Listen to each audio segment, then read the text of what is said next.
السلام علیکم۔ سوال تو پھر یہ پیدا ہوتا ہے کہ جنہیں مجاہدین اسلام کہا جاتا ہے یہ حملہ اسرائیل پر کیوں نہیں کیا، اور وہ فلسطین کی مظلوم عوام کی مدد کے لیے انہوں نے حملہ کیوں نہیں کیا، انہوں نے شام کو ہی ٹارگٹ کیوں کیا۔ اس کھلی منافقت کا اگر پوسٹ مارٹم کیا جائے تو ہمیں 100 سال پہلے ان سازشوں کو بھی ڈسکس کرنا ہوگا۔ اس خطے پر نحوست کے گہرے سائے تو اس وقت گہرے ہوئے جب فرانس میں ٹریٹی آف دا سیورا ہوا اور جس میں سلطنت عثمانیہ کے خاتمے کا فیصلہ ہوا تھا، جس میں یہ فیصلہ ہوا تھا کہ فرانس کو شام اور لبنان ملیں گے اور برطانیہ کو عراق اور اردن مل جائیں گے، اور سعودی عرب کو جیسے ہی آزادی ملی ترکی سے، اور فلسطین کے اسی وقت فلسطین کے قیام کا بھی فیصلہ ہوا، اور یہ بلیفورڈس ڈکلیریشنز 1917 کے تحت یہ فیصلہ ہوا کہ نسلی اعتبار سے وہ جو لوگ یہودی ہیں اور جن کا تعلق یورپ میں سے ہے، یورپین ممالک میں بسے ہوئے ہیں، ان کو فلسطین میں لا کر آباد کیا جائے۔ یہی وہ بلیفورڈ ڈکلیریشن ہے جو اس خطے کو تباہ کرنے کا ایک منصوبہ تھا۔ مشرق وسطی کے جغرافیائی تبدیل کرنے کا منصوبہ اس قدر خوفناک تھا کہ جس کے نتیجے میں لاکھوں لوگ لقمہ اجل بنے اور عرب کی سرزمین تاراج ہوتی رہی۔ شام کے اگر سیاسی حالات بدل جانے پر شاداں ہونے والے، خوشیاں منانے والے ایک لمحے کے لیے توقف فرمائیں اور ٹھہر جائیں اور دیکھیں کہ ان تمام بدلتے حالات کا فائدہ سب سے زیادہ کس کو پہنچا ہے، تو کسی لگی لپٹی کے بغیر میں یہی کہوں گا اس کا سب سے بڑا فائدہ اسرائیل کو پہنچا ہے۔ جی ہاں، اسرائیل کو پہنچا، اور سب سے زیادہ نقصان فلسطینی عوام کو ہوئی ہے۔ اسرائیل کو گریٹر اسرائیل کے اس خواب کی تعبیر مل چکی ہے جس کے لیے اس نے برسوں سے گہری سازشیں کی ہیں۔ وہ بولان کی پہاڑیوں سے اتر کر 18 کلومیٹر تک آن پہنچے ہیں اور اسرائیل کی نئی سرحدی حدود کا تعین کا وہ دعویٰ بھی کر رہے ہیں۔ بظاہر القاعدہ کی حکومت شام میں قائم ہو چکی ہے۔ معلوم نہیں کہ القاعدہ جس کی کوکھ سے امریکہ اور اسرائیل کو ٹرینڈ یافتہ وہ عسکری پسند لوگ میسر آ گئے جسے براہ راست امریکہ تیار نہ کر سکا تھا۔ القاعدہ کے جو لوگ امریکن کیمپس میں قید ہوئے، انہیں کچھ سالوں بعد جب انہیں رہائی ملی تھی تو باہر آ کر ان تمام لوگوں نے، خواہ وہ عراق ہو یا پاکستان بھی ہو یا کسی جگہ پر بھی، جب آزادی ملی وہاں سے، تو باہر آ کر انہوں نے عسکری تنظیمیں بنائی اور لوگوں کو اسلام اور خلافت کے نام پر بھرتی کیا۔ پھر اس پورے خطے میں ایسی شر انگیز کارروائیاں کیں جن کے سامنے ریاستیں بے بس تھیں۔ اس کا فائدہ امریکہ اور مغرب نے خوب اٹھایا، اس لیے القاعدہ امریکہ کے لیے الفائدہ ثابت ہو چکی ہے۔ جی ہاں، الفائدہ ثابت ہو چکی ہے۔ نیٹو 4 کا 4 سٹار جنرل تھے ویزلی کلارک، اس نے انکشاف کیا تھا کہ واقعہ 9 ستمبر کے واقعہ کے چند دنوں بعد اس نے ایک بات کہی تھی کہ 9 ستمبر کے واقعہ کے کچھ دنوں بعد امریکن واشنگٹن نے 7 ممالک کی فہرست تیار کی تھی جس میں عراق شامل تھا، افغانستان، لیبیا، شام اور صومالیہ شامل تھے، اور ایران بھی شامل تھا، پر حملہ کر کے ان کو تاراج کرنا مقصود تھا۔ یہ ان کا پروگرام تھا۔ البتہ کیونکہ امریکہ خود عراق میں پھنس گیا تھا، اس لیے وہ ایران کو پر براہ راست حملہ پھر اس وقت نہ کر سکا۔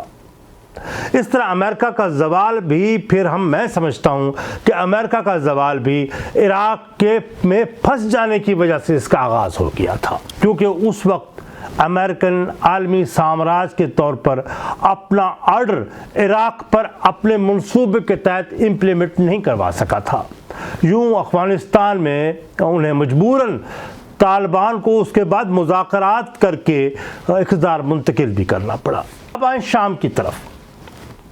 بشار الاسد کو شیطان قرار دینا، اس کو خونخوار درندے کے روپ میں دکھانے والے اب مغربی میڈیا خوشیاں منا رہے ہیں، اور یہی حال ہمارے ہاں بھی ایسا ہی ہے۔ کچھ بہت ہی لوگ ایسے دوست ہمارے کرم فرما خوشیاں منا رہے ہیں، شادیانے بجا رہے ہیں کہ انہوں نے کہا ہے کہ شام کو بہرحال بشار الاسد جیسے شیطان سے نجات مل گئی۔ لیکن ناعاقبت اندیشی کا یہ عالم ہے کہ انہیں اس بات کا ادراک نہیں کہ شام میں برپا ہونے والی تبدیلی کے خوفناک اور ناپاک سائے کس طرح اس پورے خطے کو اپنی لپیٹ میں لینے والے ہیں، اس کا شاید اندازہ ہی نہیں ہے۔ یاد رکھیں اب آپ کہ شام اب خون ریز جنگوں کا آغاز وہاں ہونے والا ہے، اور اس کی لپیٹ میں پھر عراق آئے گا، اور اگلا مرحلہ ایران کا بھی ہے، اور شاید بڑی ممکنہ حد تک پاکستان بھی خاکہ ببدہن، اللہ ہمیں محفوظ رکھے، وہ بھی آ سکتا ہے۔ جی ہاں، امریکہ اور مغربی میڈیا نے ہمیشہ ایک ولن کی کردار کو تخلیق کیا ہے۔ انہیں ولن درکار ہوتا ہے، جب ولن تیار ہو جاتا ہے پھر اس کی سرکوبی کے لیے اس ملک کے وسائل کو لوٹتے ہیں، قبضہ کرتے ہیں اس ملک پر، یلغار کرتے ہیں، اس کے وسائل کو اس کے بعد لوٹتے ہیں، پھر پہلے سے ہی تیار کردہ کسی اور ولن کی طرف کردار کی طرف دنیا کی توجہ مبذول کرا کر خود کو مسیحا کے روپ میں وہ پیش کرتے ہیں۔ یہ وتیرہ ہمیشہ امریکہ اور مغرب کا رہا ہے۔ ابھی 4 دہائیوں کی تاریخ میں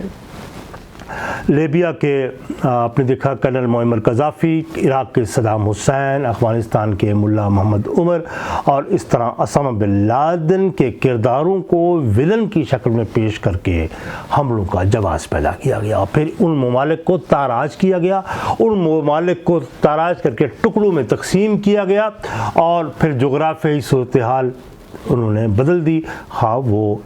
لیبیا ہو، عراق ہو اور دوسرے ممالک ہو۔ ان ممالک کو ٹکڑوں میں تقسیم کیا اور ہر ٹکڑے پر اپنا لیپ پالک حکمران بھی بٹھایا، پھر وسائل پر قبضہ کیا۔ ان کا جو سب سے بڑا دشمن، ان کا جو ہوسٹائل ہے، وہ روس ہے اور چین ہے، جن کو وہ اپنا رقیب سمجھتا ہے، اپنا دشمن سمجھتا ہے۔ وہ ان پر حملہ اس لیے نہیں کر رہا کہ وہ ان سے دوستی کا خواہاں ہے، بلکہ وہ ان کی عسکری اور نیوکلیر طاقت سے خائف ہے اور ڈرتا ہے۔ اور دوسری طرف ایران، جس سے اسرائیل امریکہ پرخاش رکھتے ہیں، لیکن اس کی غیر اعلانیہ جوہری طاقت ان کے مذموم ارادوں کی تکمیل میں رکاوٹ ہے۔ اگر آپ شام کے اس سو کالڈ انقلاب کی بات کی جائے تو یہ بات سمجھ لینی چاہیے کہ امریکہ اور اسرائیل کو تو اس کو اپنا دشمن سمجھتے تھے، لیکن ترکی کو کیا ہوا جس نے کھل کر ان باغیوں کی حمایت کی، اور اس میں کیا فائدہ اس کو حاصل ہوا؟ شام جو کبھی ترکی کا 1918 تک سلطنت عثمانیہ کا حصہ رہا، اور خلافت عثمانیہ کے خاتمے کے بعد فرانس نے 1920 میں دمشق پر قبضہ کر کے کنگڈم کا خاتمہ کر دیا تھا۔ شام نے فرانس سے اپریل 1946 میں آزادی حاصل کی، اور دوسری جنگ عظیم کے بعد سامراجی قوتیں جب کمزور ہوئیں اور نو آبادیاتی ممالک کو آزادیاں ملنا شروع ہوئیں، اور وہیں پھر اس دور میں عرب ممالک میں نیشنلزم کا عرب قومیت کا تصور بھی تقویت پکڑتا چلا گیا۔ مصر میں تو جس طرح عرب قومیت کا تصور مقبول ہوا، تو وہیں شام میں شام قومیت کا بھی تصور بہت رائج ہوا۔ سوویت یونین میں اور چین میں سوشلسٹ حکومتوں کے بعد تیسری دنیا کے عوام امریکہ اور سرمایہ دارانہ نظام کے خلاف تحریکیں چلا رہے تھے، اور ان کو امریکن نواز حکومتوں سے سخت رد عمل کا بھی سامنا تھا۔ اس طرح شام میں بھی اسی سوشلسٹ سوچ کی حامل تحریکیں چل رہی تھیں، جس سے ملک کو مسلسل بغاوتوں کا سامنا کرنا پڑا۔ اور اس کے بعد عرب سوشلسٹ بات پارٹی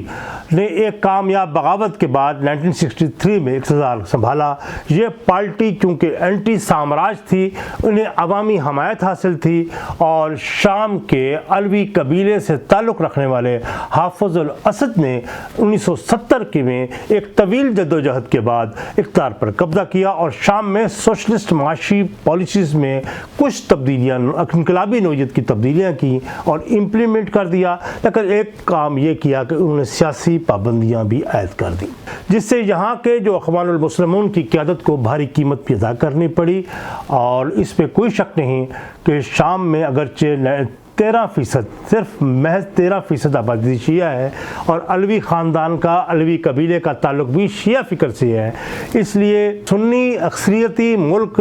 شام میں پھر مجبوراً انہیں سیکولر نظام قائم کرنا پڑا تاکہ کسی فرقے کے حامل شخص کو اس پہ اعتراض نہ ہو۔ طویل اقتدار کے بعد حافظ الاسد کا انتقال جو جون 2000 میں ہوا، اور اس کے بیٹے بشار الاسد نے اقتدار سنبھالا۔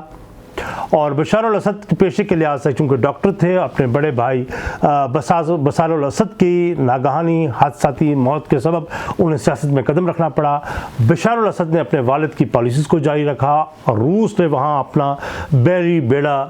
تعینات بھی کر دیا۔ اس نے آگے بڑھ کر اس وقت بشار الاسد کی مدد فراہم کی جب شام کا 60% حصہ بغاوتوں کی وجہ سے بشار الاسد کے ہاتھوں سے نکل گیا تھا۔ شام کی فوج بے بس تھی، اور تو باقاعدہ روس نے اپنی فوج اور فضائیہ کے ذریعے ان تمام علاقوں کو بارگزار کرایا اور دوبارہ بشار الاسد کے حوالے کیا۔ امریکہ اور مغرب اس پر خاموش نہ رہا، کیونکہ اب ان کو یہ سمجھ آ چکی تھی کہ ان کا منصوبہ اب خاک پہ ملنے والا ہے۔ یہاں اس نے پھر عسکری فرقہ واریت کی بنیاد پر عسکری ونگ قائم کیے، گروپس قائم کیے۔ اس میں ایران کی افواج بھی شام میں اپنا کردار ادا کر رہی تھی۔ اچھا، اب یہ سوال یہ پیدا ہوتا ہے کہ روس نے آگے بڑھ کر مدد فراہم کیوں نہیں کی؟ اس کی تو آپ کی کو بنیادی وجہ تو آپ سمجھتے ہیں کہ روس یوکرین کے محاذ پہ اس وقت پوری طریقے سے پھنسا ہوا ہے، اور اس کا یورپ کی طرف، مشرقی یورپ کی طرف اس کا رجحان ہے، اس کی ترجیحات ہے۔ اور یہ بھی ایک ٹریپ تھا شام میں کہ روس الجھے گا اور وہاں سے اس کو فوجیں اپنی نکالنی پڑیں گی اور یہاں اس کو مدد کرنی پڑے گی، فراہم کرنی پڑے گی۔ اس لیے انہوں نے اپنی سیف پیسیج لیتے ہوئے اب شام میں بشار الاسد کو سیف پیسیج دے کے ماسکو پہنچایا، اور پھر ایک اسی طرح جب وہ روس نے اپنی فوجوں کا انخلا کیا تو ایران کو بھی پیچھے ہٹنا پڑا، اور پھر شام کی فوج کے پاس کچھ دم خم نہ تھا کہ وہ اس کے سامنے کھڑے ہو سکے، باغیوں کے سامنے کھڑے ہو سکے۔ لیکن یہاں بھی امریکہ نے ایک چال یہ چلی کہ ان باغی ملیشیا کے سربراہ ابو احمد الجولانی کے ساتھ ایک باقاعدہ معاہدہ کیا، اور یہ بھی کہا کہ وہ شام کے ملٹری تنصیبات پر حملہ نہیں کرے گا، اور کابینہ بھی اسی طرح کام کرتی رہے گی۔ اس سے یہ ثابت ہوتا ہے کہ امریکہ نے کس طرح باقاعدہ ان باغیوں کو باقاعدہ ہدایت دے کر اپنے موروں کو آگے بڑھایا۔ اچھا، جہاں تک ترکی کے حوالے سے اگر بات کی جائے تو اس کے لیے جو سب سے بڑا سر درد تھا وہ جو تھے وہ کردش نیشنلسٹ پارٹی تھی۔ اس کو شام کی طرف دھکیل کر اپنے ان کے لیے نئے ملک کے لیے اس نے وعدے لے چکا تھا، وہ تاکہ وہ ترکی کی طرف نہ بڑھے، ان کے لیے سر درد نہ رہے۔ اب شام میں جو نیا جغرافیائی صورتحال بنے گی تو کردستان کا ایک وہ خواب جو کردوں نے دیکھا ہوا تھا وہ شاید شرمندہ تعبیر ہو جائے۔ لیکن ایک بات ضرور ہے کہ شام کا اسٹیٹ کا ڈھانچہ منظم ہو چکا ہے، کیونکہ اس میں اسرائیل کا بھی ہاتھ ہے، کیونکہ وہ شام کا ملٹری سٹرکچر کو تباہ کرنے پر تلے ہوئے تھے۔ کیونکہ ایک بات طے ہے، شام اب کم از کم 3 حصوں میں منقسم ہوگا، اس کے بعد باری ہوگی ایران کی، کیونکہ ایران کے رضا پہلوی جو اپنے آپ کو ابھی تک کراؤن پرنس ڈکلیئر کرتے ہیں، اس نے امریکہ اور اسرائیل کو یقین دہانی کروائی ہے، اور بہت کچھ عرصہ پہلے اس نے ٹرمپ سے ملاقات بھی کر کے اور کچھ لابنگ جو اس نے کی تھی، اس نے یقین دہانی کروائی تھی اسرائیل اور امریکہ کو کہ اس کی پشت پناہی کی جائے، اور ایک طرف ایران کا وہ طبقہ جو لبرل سوچ کا ہے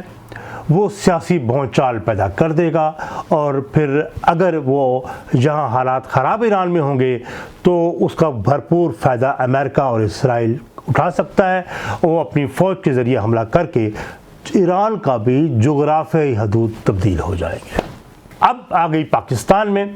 خاک بودہن، جس طرح میں نے کہا اللہ پاکستان کو محفوظ رکھے۔ اس کے بعد ایران کے بعد ایک بات ان قوتوں کی سوچ میں ہے، ان کے پروگرام میں ہے کہ کس طریقے سے انہوں نے آنے والے وقت میں پاکستان کا جغرافی نقشہ تبدیل کرنا ہے۔